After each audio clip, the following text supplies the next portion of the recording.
Okay, so our first reader tonight is going to be Leanne McLennan.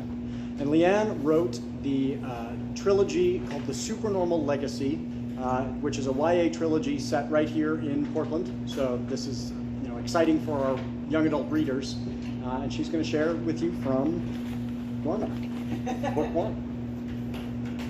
Thank you. Hi, everybody. Everyone's taller than me. Yeah, let's see. Oh, there you go. Can you hear me? Yes. All right. So I'm going to read from my first book, Dormant, the book that kind of started it all for me. And as Ben mentioned, it's a superhero story that takes place in Portland. The main character is a 14-year-old girl who, until recently, has denied her legacy, her powers, and just kind of wants to live a normal life and not take on all the onus of having powers and having to help and save people. But she has discovered that you can't really avoid destiny. So I'm going to read a scene from when she's reconnected with her family, and she's starting to kind of explore what it means to be someone with superpowers. And I like this scene because it takes place on my favorite bridge in Portland, which is the Steel Bridge. So, all right. Okay. Porcano was a good 80 blocks from the Steel Bridge. My cousins and I were standing at the East Side Bridge entrance in about 15 minutes. I arrived last, but not by that much. As I stood panting, my breath coming out in puffs of air, I wondered if we were going to stand on the upper or lower pedestrian bridge. The bridge loomed over us, the top obscured by misty rain. The two towers containing the lifting mechanism between them were like sentries guarding the river below them. Though I couldn't see them right now, I knew cables spanned the gap between the towers. There wasn't much traffic, car, bicycle, or pedestrian. To my astonishment, my cousins crossed the traffic lanes to stand at the base of the eastern tower. Zoe began climbing the girder, obviously intending to crawl up to the very top. No one else was surprised. In fact, they all followed without question. Kevin glanced at me before beginning his ascent. Come on. Really? We're going to climb the bridge? The steel tower seemed to rise up into the darkness. I tried not to show my apprehension. Kevin looked up the length of the steel beams. Well, yeah. What did you think we were going to do? Just stand here and look around? Didn't have a good answer. Instead, I waved him on and prepared to follow, while trying to ignore the pounding of my heart. I gripped the metal, cold and slick under my hands. With a deep breath, I pulled my body up the side of the tower. I climbed without looking back, each step, each pull of my arms giving me confidence when I didn't fall to the ground. I reached the top sooner than I expected and took a gulping breath. My cousins waited for me on the platform, some sitting, some standing. Lining the rim were 4 railed ledges, creating a square. No one else seemed to notice the constant chilling wind trying to push us from our perch. I barely had time to attempt to relax before Emma stood up, smirking at me. I felt my eyebrows pulled together as I frowned at her, thinking, now what? Ready? She asked, looking at the rest of the cousins. Kevin grinned.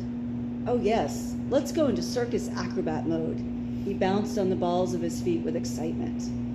His words clued me into Emma's plan, and I turned my gaze to the cables stretching between the towers, feeling my stomach sink. The cables swayed in the wind, and though I knew the steel was strong enough to lift the weight of the bridge, they looked insubstantial in the mist. I clenched my teeth and forced myself not to shiver. Supernormal or not, I wasn't sure I could manage the delicate balance necessary to walk from tower to tower via the cables. I met Emma's challenging look. I wasn't about to let her know I was afraid, so I shrugged. After you. She raised an eyebrow. I was pretty sure she knew I was scared. She'd always been good at detecting my emotions when we were kids. Good enough to use it against me a few times. Now she didn't say anything as she turned and stepped onto one of the cables, easily adjusting her balance to the rhythm of the sway. She'd only gone a few steps before Kevin joined her. I held my breath as his weight changed the movement of the cable. Naturally, both of them kept their balance perfectly. One by one, the rest of the cousins followed. Lang chose the same cable as Emma and Kevin, but Zoe and Hugh each chose their own cable. I gripped the railing and told myself to go for it, but I couldn't seem to make my legs move. Come on, Olivia. Hugh stood with one foot on his cable. He held out his hand. Want some help? No. Accepting help would certainly make me look weak. I shook my head. Go on, I'm coming. Walking on an unoccupied cable seemed like the most stable option, so I chose one on the outermost edge. Before I could take the first step, Kevin whooped and did a backflip. Emma and Lang just laughed as the cable rocked beneath their feet. Kevin's moves inspired the rest to daring feats. Zoe zigzagged from cable to cable, while Lang bent down into a handstand.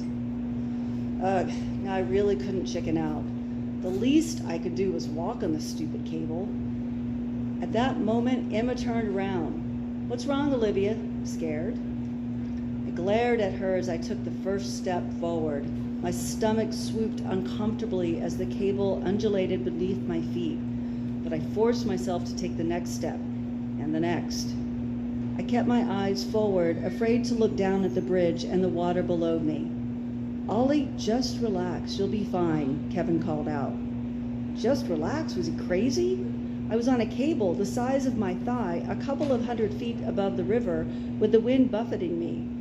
Only sheer willpower was keeping me steady. I made the mistake of glancing down and felt my head go light with dizziness. Hastily, I looked back up, but I felt my body wobble and I clenched with panic. The cable rippled under my feet and I felt someone grip my arms from behind me. Lang said, Ollie, you're going to be okay. Take a breath. I breathed out, surprised to discover I'd been holding my breath. Good, Lang continued. Now close your eyes. I didn't want to speak, afraid my voice would be too shaky, and so I didn't argue with this insane request. He must have sensed my reluctance because he said, seriously, it'll help. Just close your eyes. I took a shuddering breath and closed my eyes. Lang kept his hands wrapped around my arms.